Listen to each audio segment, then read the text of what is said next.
بسم اللہ الرحمن الرحیم۔ آج یہ ہماری صرف کی 17ویں کلاس ہے 17، اور اس میں ہم اسم آلہ کا سبق پڑھیں گے۔ آلہ اس کی جمع آلات ہوتی ہے، ٹولز۔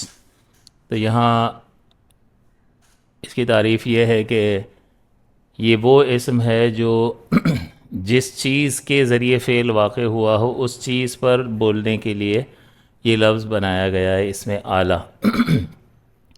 جیسے مارنے کے لیے اگر کوئی چیز استعمال کی ہے تو مارنے والا فاعل ہے ضاربن، اور جس کو مارا ہے وہ مضروبن ہے، اور فعل کے واقع ہونے کی جگہ جو ہے وہ مضربن ہے مفعولن کے وزن پر۔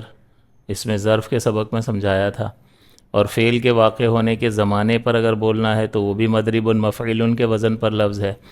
اور جس چیز سے مارا ہے، فعل جس کے ذریعے واقع ہوا ہے، اس کے لیے اس پر بولنے کے لیے جو لفظ بنایا ہے وہ اسم آلہ کہلاتا ہے۔ تو اس کا مطلب اسم آلہ وہ اسم ہے جس کو جس چیز کے ذریعے فعل واقع ہوتا ہے اس پر بولنے کے لیے یہ لفظ ہوتا ہے۔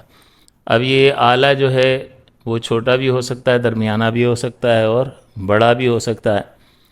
تو اس اعتبار سے اس کی 3 قسمیں ہیں: اسم آلہ صغرا، اسم آلہ وسطیٰ، اور اسم آلہ کبریٰ۔ صغرا چھوٹے آلے پر بولیں گے، وسطیٰ درمیانے پر، اور کبریٰ بڑے آلے پر بولیں گے۔ اور اب ہمیں کیسے پتہ چلے گا کہ یہ اسم آلہ کا لفظ ہے؟ تو ظاہر ہے کہ اس کی شکل، اس کا وزن مختلف ہے۔ ماضی کا فعل کا وزن مختلف ہے، فعل فعل فعلوا، یفعل یفعلان، مضارع مختلف ہے۔ اسی طرح پھر آگے بڑھتے ہیں، لم ہے، لن ناصبہ ہے، لائے نہیں لگتا ہے، تو شکلیں بدلتی جاتی ہیں، اور وہ بدلی ہوئی شکلوں سے ہم پہچان لیتے ہیں کہ یہ نفی جہد ہے، نفی تاکید ہے، فعل نہی ہے، فعل نفی ہے، فعل مضارع ہے، ماضی ہے۔ تو شکلوں سے ہم لفظ کو پہچان لیتے ہیں۔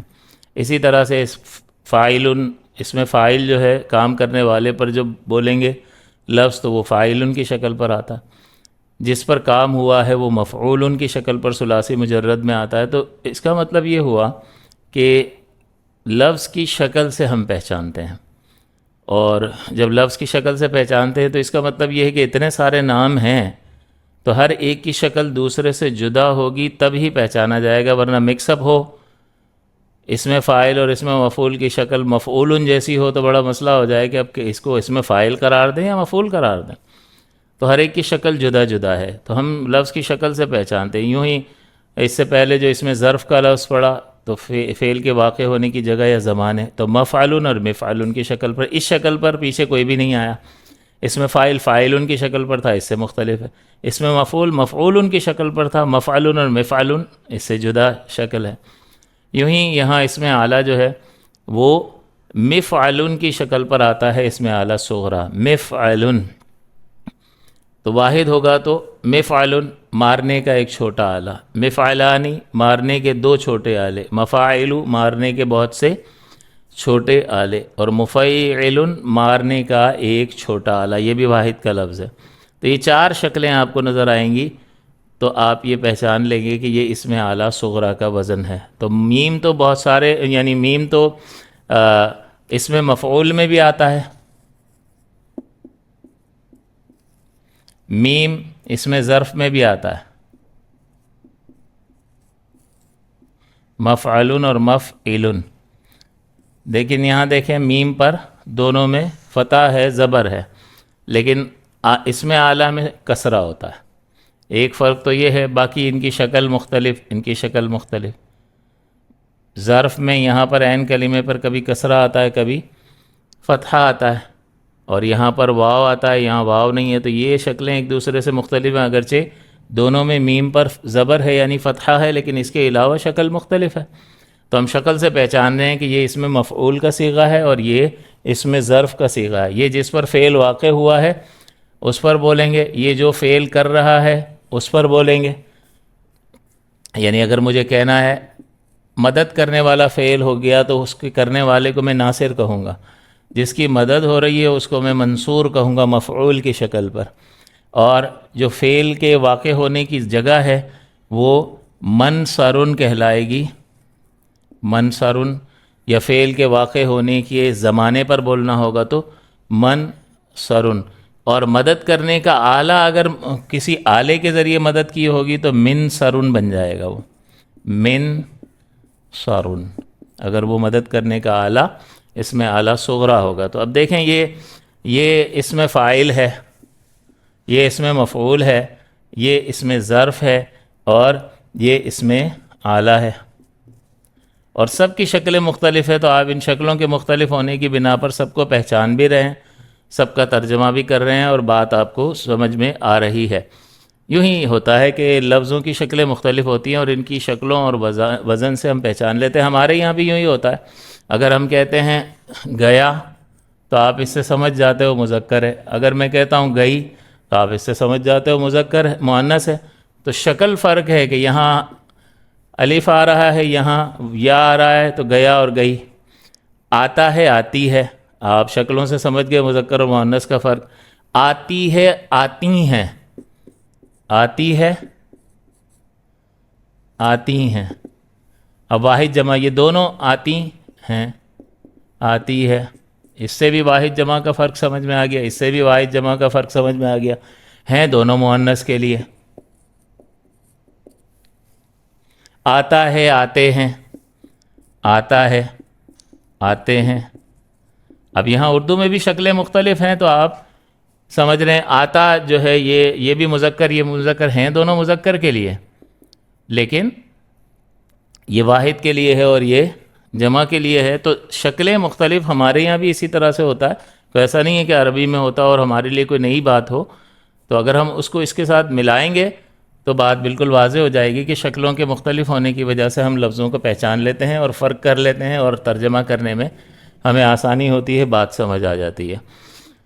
تو اس میں اعلیٰ صغرا کے یہ 4 اوزان ہیں۔ پھر اس میں اعلیٰ وسطیٰ اگر درمیانے درجے کا اعلیٰ ہوگا تو اس کے لیے مفعلتن، مفعلن سے بنے گا اور آگے تا لگ جائے گا۔ مفعلتانی، الف اور نون لگ جاتا ہے تو تثنیہ بن جاتا ہے، جیسے مفعلن کے آگے الف اور نون لگ گیا تو یہ تثنیہ بن گیا۔ کتابن، کتابانی، رجل آدمی، رجلانی، قلم، قلمانی۔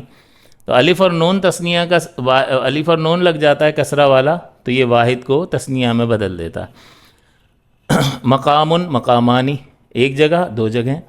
مفاعل، یہ اور یہ وزن ایک جیسے ہیں۔ اب ہمیں کیسے پتہ چلے گا کہ یہ وسطیٰ ہے یا صغرا ہے؟ تو دونوں ترجمے کر دیں گے، کہیں لکھا ہوا ہوگا تو کہ بھئی یہ دونوں ہو سکتے ہیں، اور پھر مسئلہ یہ ہے کہ جہاں یہ معاملہ ہو رہا ہوگا وہاں پر بولا جائے گا، تو وہ کانٹیکسٹ سے، آگے پیچھے کی عبارت سے، ماحول سے ہمیں معلوم ہو جائے گا کہ یہ درمیانے درجے کے آلے کے بارے میں کلام ہو رہا ہے یا چھوٹے درجے کے آلے کے بارے میں کلام ہو رہا ہے۔ تو مفعلتن، مارنے کا ایک چھوٹا آلہ، درمیانہ آلہ، مفعلتانی، مارنے کے 2 درمیانے آلے، مفاعل، مارنے کے سب درمیانے آلے، مارنے کا ایک چھوٹا آلہ، اور مارنے کا ایک درمیانہ آلہ۔ اور پھر آگے بڑا آلہ ہوگا تو یہ اس میں آلہ کبریٰ کہلائے گا۔ اب آپ ٹولز میں بھی دیکھیں، اسکرو ڈرائیور جو ہے وہ بہت چھوٹا بھی ہوتا ہے، چشمے کے اسکرو کھولنے کے لیے وہ بہت، اور اس سے بھی چھوٹے ہوتے ہیں گھڑی کے، اور تو یہ بڑھتا رہتا ہے سائز یا نہیں، پھر بہت بڑے کاموں کے لیے بڑے بڑے آلے استعمال ہوتے ہیں، تو اس اعتبار سے یہ آلات۔ تو یہ مفعالن، یہ بھی مفعلن سے بنے گا، مفعالن کی شکل پر آ جائے گا، واحد کا صیغہ مفعالن، مارنے کا ایک بڑا آلہ، مفعالانی، اس کے آگے الف اور نون لگا دیا تو تثنیہ بن گیا، مارنے کے 2 بڑے آلے، مفاعل، مارنے کے سب بڑے آلے۔